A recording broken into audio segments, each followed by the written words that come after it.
4 years ago, I was skinny, unattractive, and going through a breakup at the time. My self-esteem and confidence was an all-time low, until I remember the day that I discovered self-improvement, and I became obsessed. But I became obsessed for the wrong reasons. I thought that if I was to finally get into shape or finally make it on social media, I would be something. I would fill that empty void inside of me. I would then feel enough. So I started working on myself, and straight away within months I felt better and better and better each and every month. I looked stronger, my social media was growing, every day was filled with gym, eat clean, cold shower, work, side hustle, eat, work more, film, burnout. And as 2 years went by, more muscles and 500,000 followers later, I was still empty. I was still lost. In fact, every day I actually felt worse. I literally achieved everything I thought would make me happy, and instead I forgot who I was. I completely forgot who I was. And the reason for this was because I got stuck in the cycle, the dangerous cycle of always wanting more. You know, when I get rich, then I'll be satisfied. When I get more muscles, then I'll feel more confident. When I get famous, then I'll be happier. I was a complete mess, and for months I sat there on my own, just trying to figure out why, and I didn't have an answer. I'd always think back to when I was a child, and I was always smiling, I was always happy, always just fun to be alive and fun to be there, and the funnest person in the room, you know. I was always laughing, always having a good time. And now I was just a misery to be around. I was angry all the time. I was frustrated. I was going ghost on people. I was pushing people away. I was just not me anymore. I thought self-improvement was supposed to improve your life, was what I was asking myself every single day. I didn't get it until I came across a question that kind of changed everything for me. Why would anyone choose you?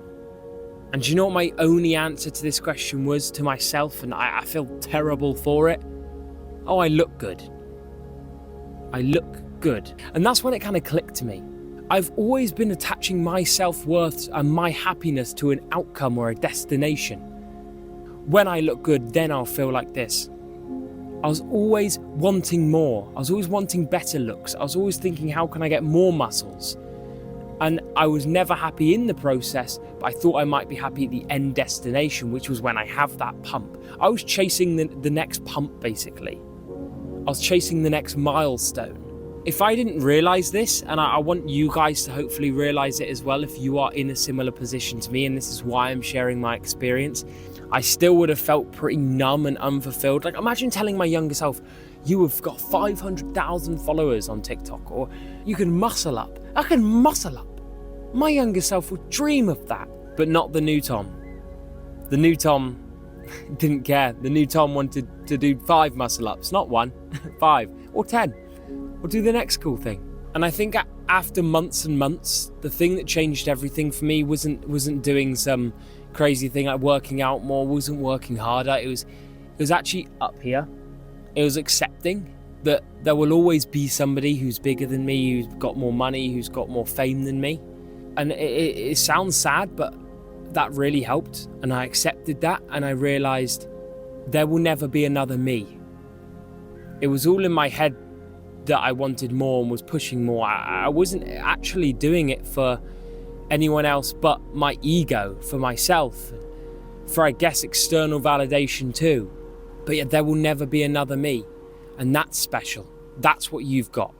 Yes, being the best version of yourself is an amazing pursuit, but at the point where you lose your spark and you lose what makes you you, then what's the point?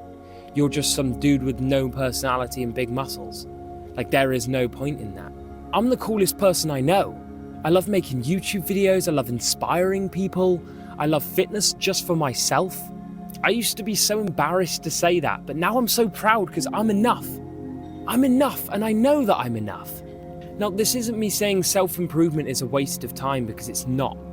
Like, self-improvement changed my life in ways that I'm so appreciative for. Like, I have the mindset I do now because of self-improvement. And sometimes you've got to go through those dark holes to then come out in the bright light, you know? I accept who I am and I accept my downsides and I embrace them and I work on them as well. But I don't torture myself anymore. I don't go to the gym and put on sad music just to feel something, just to feel frustrated, so then I can push more at the gym and I can be more angry, so then I'll hopefully get more gains. I used to be like that. I used to put on sad music, push myself, feel negative thoughts, tell yourself I never feel enough so I can push harder. But that's not self-improvement, and this is the message to you. Self-improvement should not ruin you. Self-improvement should not make you feel worse. You shouldn't be seeing it as going ghost, pushing people away and getting angry at everyone. I was so angry all the time for no reason. Like, what am I doing? That's not self-improvement, that's self-ruinment. Self-improvement should be lifting people up, smiling more, going outside more, experiencing more things, loving yourself while you're lifting weights, feeling more confident while you're doing all that. That's what self-improvement is, and it took me so long to realise that. All this time I had been working on self-improvement for my physical strength, not for my mental strength, and that's where it all went wrong. Because self-improvement is both mental and physical strength. If you work on your physical strength, great, you're going to have muscles. But if you don't work on your mental, then your physical is going to go so far and your mental goes so far back.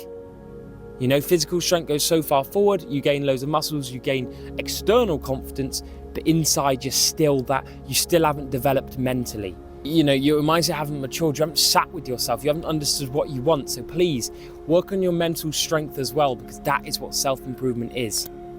You deserve to be happy, you deserve to be you deserve to be proud of who you are. And that's it. That's self-improvement right there. If this has helped you in any way, please subscribe, please like if you want more sit-down videos like this. I really appreciate you listening to this conversation, and have a good day. Be yourself. Be proud of who you are. I'm proud of you.